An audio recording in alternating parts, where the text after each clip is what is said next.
Laudato si, Laudato si.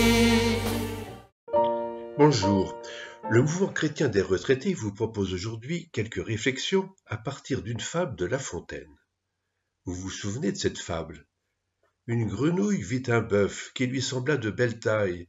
Elle, qui n'était point grosse en tout comme un œuf, envieuse, s'étend et s'enfle et se travaille pour égaler l'animal en grosseur. Du temps de La Fontaine, on ne connaissait pas les énergies fossiles ni l'industrie moderne, mais déjà beaucoup d'hommes étaient tentés par la démesure.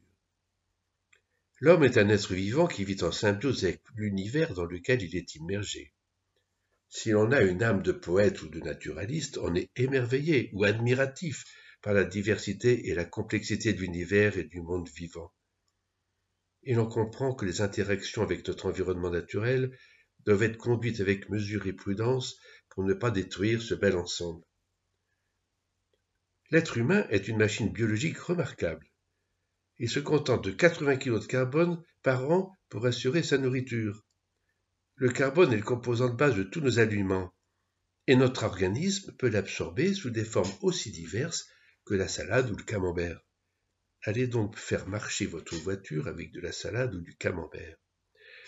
Les animaux et les humains consomment divers produits organiques et ils restituent du gaz carbonique et des déchets organiques. Les déchets organiques vont enrichir l'humus et le gaz carbonique rejeté dans l'atmosphère sera absorbé par les plantes pour produire de nouvelles quantités de produits organiques. Et le cycle est équilibré. Avec l'ère industrielle, l'emploi des énergies fossiles génère aussi des émissions de gaz carbonique. Mais ces quantités sont considérables et sont en trop pour le cycle naturel du carbone. La nature ne peut pas les absorber. Une partie s'accumule dans l'atmosphère, ce qui accroît l'effet de serre et entraîne le réchauffement climatique. Une autre partie est absorbée par les océans, ce qui accroît l'acidité des eaux de mer avec des conséquences importantes sur la vie marine. Si les besoins physiologiques de l'homme sont de l'ordre de 80 kg de carbone par an, en revanche, ceux des machines qui nous entourent sont considérables. 80 kg de carbone, c'est tout juste 100 litres d'essence pour la voiture, ou 3 heures d'avion pour un passager.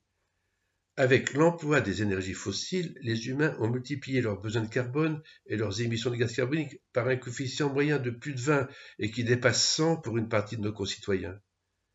Nous avons 1000 raisons de nous féliciter des progrès techniques, mais cela ne justifie pas la démesure atteinte par notre environnement mécanique. La grenouille de La Fontaine voulait se faire aussi grosse que le bœuf, mais une partie des humains modernes ne sont-ils pas devenus d'énormes dinosaures mécaniques? À bientôt. Laudato si, Laudato si. Vous avez aimé ce podcast? N'hésitez pas à le partager autour de vous. Podcast réalisé par le Mouvement chrétien des retraités.